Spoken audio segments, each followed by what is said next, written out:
डीजेवर टपका रे टपका और एक टपका हे गाणं वाजतंय आणि एकीकडे 18 वर्षाच्या मुलाची गोळ्या झाडून हत्या होतीये। ही फिल्मी स्टोरी नाहीये, हे घडलंय पुण्यातल्या नाना पेठेत। पुण्यात छोट्या छोट्या कारणांवरून मारामारी आणि खून पाडणं हे आता रोजचंच झालंय।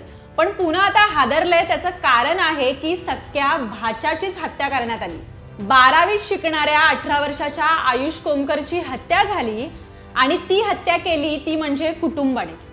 बरोबर एका वर्षापूर्वी राष्ट्रवादीचे नगरसेवक वनराज आंदेकरांची हत्या करण्यात आली आणि त्यांच्याच अंत्यविधीला शस्त्रपूजन करून कुटुंबाने शपथ घेतली की आम्ही या हत्येचा बदला घेणारच।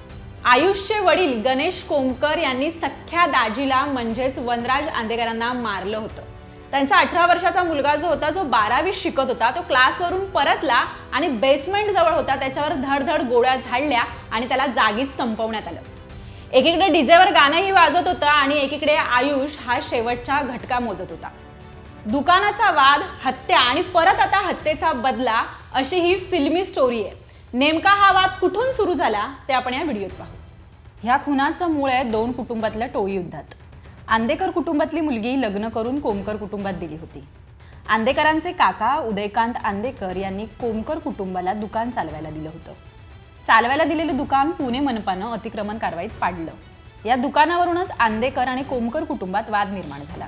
या रागातून सख्या दाजीने वनराज आंदेकरांची हत्या केली। बरोबर 1 वर्षापूर्वी राष्ट्रवादीचे माजी नगरसेवक वनराज आंदेकरांची हत्या झाली होती। हत्येसाठी कोमकर कुटुंबाने सोमनाथ गायकवाड टोळीला हाताशी धरलं होतं। आंदेकरांनी सोमनाथ गायकवाड टोळीत काही वर्षांपूर्वी वैर पेटलं होतं। 2023 मध्ये आंदेकर गटाने गायकवाड टोळीचा शुभम दहिबाते निखिल आखाडेवर हल्ला केला होता। त्यात निखिलचा मृत्यू झाला होता।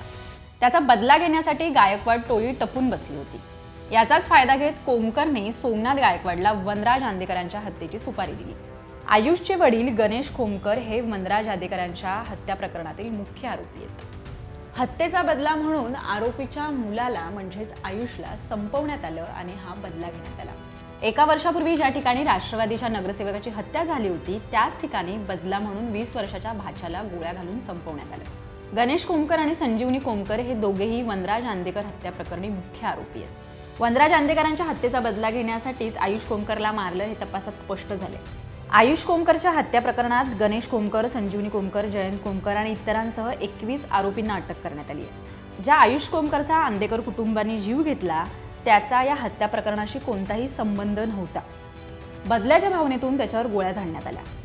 वनराज आंदेकरांच्या हत्येनंतर संतापलेल्या आंदेकर टोळीच्या सदस्यांनी त्यांच्या अंत्यविधीवेळी शस्त्रपूजन करून बदला घेण्याची शपथ घेतली होती।